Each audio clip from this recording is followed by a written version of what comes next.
Hey, you guys. So, today's fun fact is that the majority of our lives are built around words. Just think about how many words you use each and every day.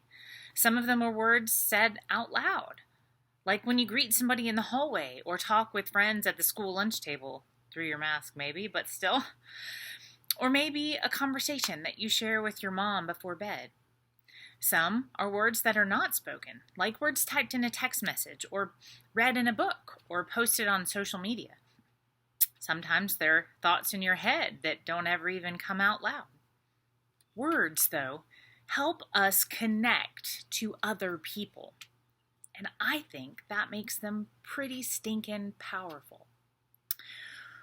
What's cool about words is that we have a lot of freedom when it comes to them. For better or for worse, we have a choice. We can choose to use any words that we want whenever we want. If we want to give a compliment, we can choose to use kind words. If we want to make someone laugh, we can choose words that are funny. If we want to make someone mad, we can choose words that will upset them. Of course, there may be consequences for some of the words we choose to use.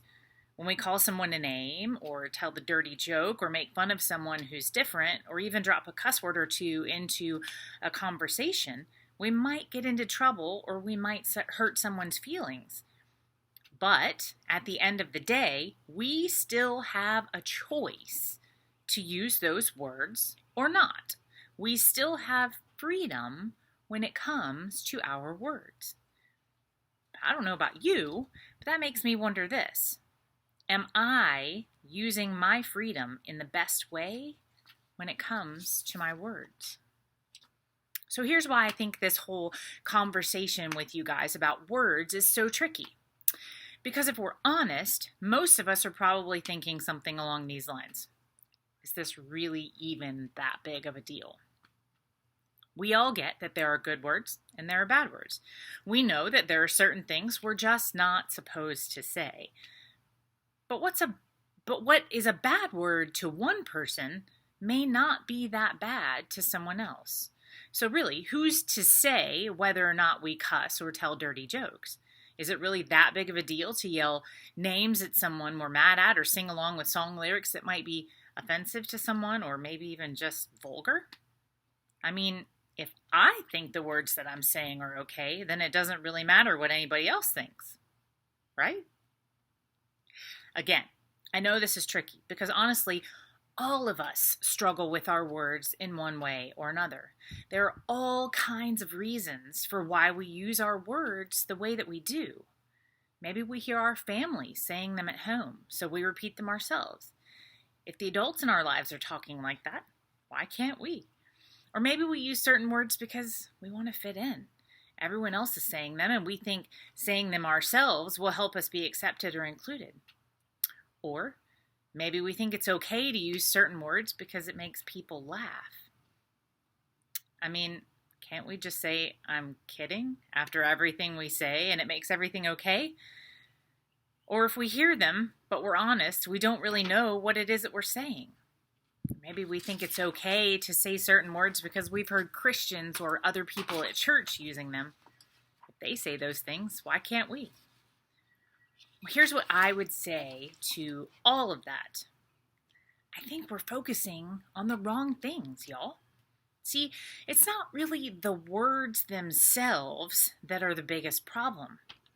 It's the way we use those words that gives them power. What do you guys think of when I mention Jabba the Hutt? You think Star Wars, you think the big gross-looking creature on Star Wars, whatever it is, you think of something Star Wars related. So when I say that, that's not a bad word, is it? There's nothing wrong with saying Jabba the Hutt, right?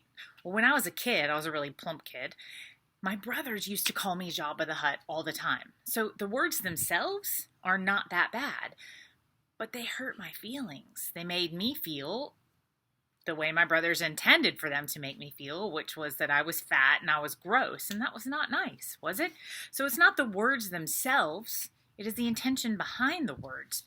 And that's why words are so important. We have so much power when it comes to our words. So that name you called your sister last night, maybe it's not that bad of a word, but you knew it would hurt her feelings. So you used it on purpose to do just that. Or maybe the joke you told about the kid in your class seemed okay, but when they got upset about it afterwards, you realized it was not okay. Maybe that cuss word you shouted at your opposing team, or the song lyric that you quoted on your Instagram, or the nickname you gave the new kid at school didn't seem all that bad on their own. But when someone heard you say it or saw you post it, you suddenly felt embarrassed. That's because you realized that words have power. They have the potential to harm, to hurt, or to offend, or to lift up other people. Knowing our words have power means that we recognize the impact that they can have both on us and on other people. The words we use can hurt someone else, even if they don't tell you that they've been hurt, or even if you don't mean to hurt someone. Someone could always be hurt or offended by the words that you say. And when you say something without thinking or even meaning it, you're allowing people to have and to form an opinion about who you are, who you really are. They're forming what they think about you based on the words that they hear you say. Yikes, that could be a yikes. So you see what I mean? Our words really do have a lot of power. And that's why we need to think about what we say and why we say it. Thankfully, there's some help on understanding the power of words in the scripture. We're going to take a look at the book of James. Last week we mentioned that James is Jesus' half-brother. So that means, to me, that he got an up-close and personal look at the way Jesus himself lived life. So when James wrote about the power of words, I'd say we could trust his judgment. I'm looking at James chapter 3, verses 5 through 6. I am reading from the New Living Translation today, but you read it from whatever translation that you have. This says, "In the same way, the tongue is a small thing that makes grand speeches, but a tiny spark can set a great forest on fire. And among all the parts of the body, the tongue is a flame of fire. It is a whole world of wickedness corrupting your entire body. It can set your whole life on fire, for it is set on fire by hell itself." Yo, that's a little dramatic, right? Well, think about the power of words, of James's words here. Everybody has something to say about the words that we say, right? So in order to get his point across, James chose really dramatic language and really harsh words that would get our attention. And honestly, it worked. Words like fire and wickedness and hell itself really have me listening. I don't know about you guys. If you're anything like me, though, those words make you feel a little bit uncomfortable, like, ugh, yikes. Some of you may even feel like the word hell is a cuss word. I think it's safe to say that James was pretty serious about the words that he chose to use here. So what exactly is his point? I think James really, really wanted us to know just how powerful our words are. We all know that the tongue is a tiny part of the human body. But that small, strange-looking, funny-looking, ooey-gooey, bumpy thing can cause a lot of destruction, y'all. Even the smallest spark, just one word said, has the potential to start a fire so big and so bad that it could take over our whole lives. With just one word, we have the ability to bring destruction and devastation. I don't know if any of you guys have seen the damage a fire can cause, but you probably can imagine how big, how bad, and how terrible it is. Fires reduce even the grandest and strongest structures and the most beautiful landscapes into nothing but ash and rubble. And a lot of times, that destruction causes permanent damage that we can never undo. I'm going to show you guys something here.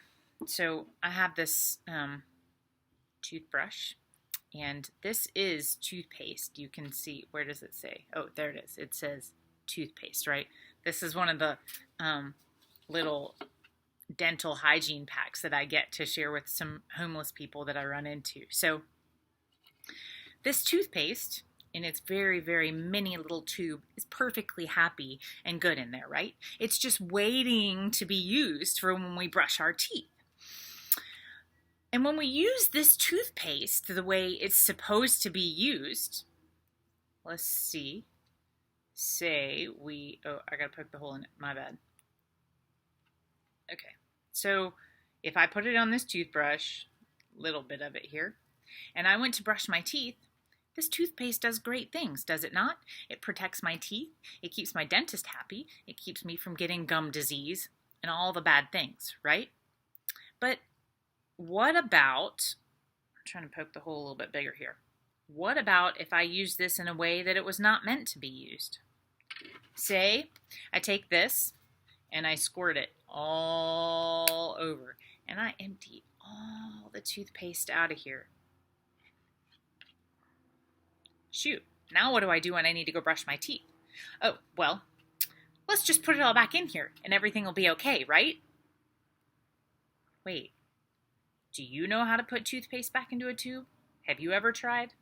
You cannot. This tube is now crushed and there's no suction in there to suck it back up. And even if there were, and if I tried, I would never get all of the remnants of this toothpaste, right? There's always now, for the rest of time and eternity, going to be some of this toothpaste on this cardboard. So what's my point? Well, the tube of toothpaste, y'all, is just like our words. When they haven't been spoken, they have the potential to do so much good. Like when the little bit of toothpaste was put on the toothbrush, that was going to be good, right? It was going to be good for my teeth. But when our words come out in anger or in frustration or without thinking, well, then it's just like this mess of toothpaste all over the cardboard. The paste comes out, but it can't be put back in. When hurtful, mean, or disrespectful words come out of our mouths, they can create harm and hurt that's permanent. Just like the toothpaste, once the words leave our mouths, we can never take them back. Our words matter, y'all. The lies we tell, the names we call, the jokes we make, the insults we sling, the lyrics we repeat. Like James told us, if we're not careful, all these words we use can turn our relationships, our reputations, our families and their reputations, and our futures into nothing but ash and rubble. Like the toothpaste mess, these words will leave a mess that cannot be fixed. That's why we have to be less careless with our words and more careful. We have to pay attention to the power of our words. How do we do that? Let's look back one more time at the Bible. This time we're going to look at the book of Psalms. We find a lot of prayers and songs written by King David in the book of Psalms. And this prayer is specifically one that we can use ourselves when it comes to our words. I'm reading from Psalm chapter 141, verse 3. This is a prayer from David to God. It says, "Take control of what I say, O Lord, and guard my lips." So if we know our words have power, then we have to ask God for help in using our words well. We have to work on guarding our tongues and mouths so that the words that come out of them aren't words that start fires. Words that turn things and people we care about into ash and rubble.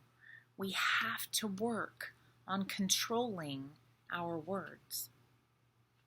Listen, I'm not asking you to change everything you say right here and right now.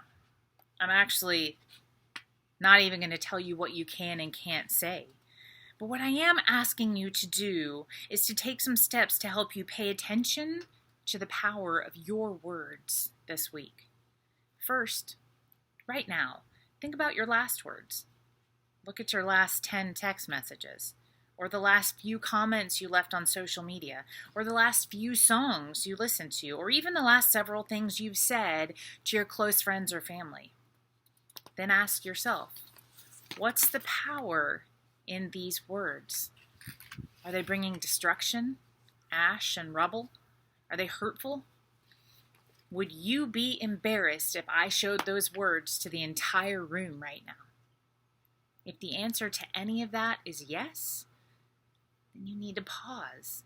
You need to ask God for forgiveness and help in guarding your words more wisely going forward.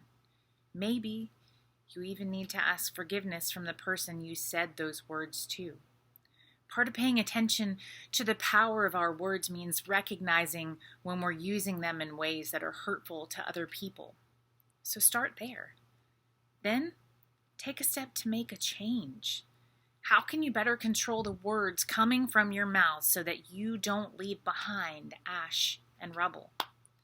Maybe for you, that means thinking before you speak. A simple 10-second pause before the words come out of your mouth can give you time to think about the impact of what you're about to say.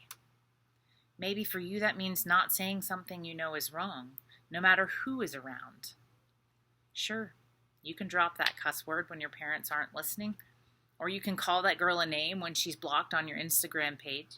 You can even make that joke you know is completely inappropriate and probably vulgar. You may have the freedom to say any of that, but controlling your words means using your freedom to not say any of that at all, regardless of who will or won't hear it. Maybe it means choosing to replace your old words with new and better words that build people up. Maybe start by taking time to pray as David did in the psalm that we looked at today. Ask God to help guard your mouth and control your words so that your impact will be good impact. Ask Him to help you pay attention to the power of your words. I hope you guys will really consider this today and know that the words that come out of your mouth are always the very first representation of what people think of you. And while first impressions maybe aren't everything, people need to know that your heart is good. And we have to use our power and our words to build people up and do good things. And I pray that you guys will be doing that. You're going to go off into small group discussions now for those of you who are in Sunday school this morning. For those of you who aren't, I just pray that you'll sit and you'll maybe talk with God about this. Maybe words are a struggle for you, maybe they're not. But at any rate, words are powerful, and I pray that you will continue to consider the words that are coming out of your mouth and out of your heart. I love you guys. I miss you. I look forward to seeing you soon.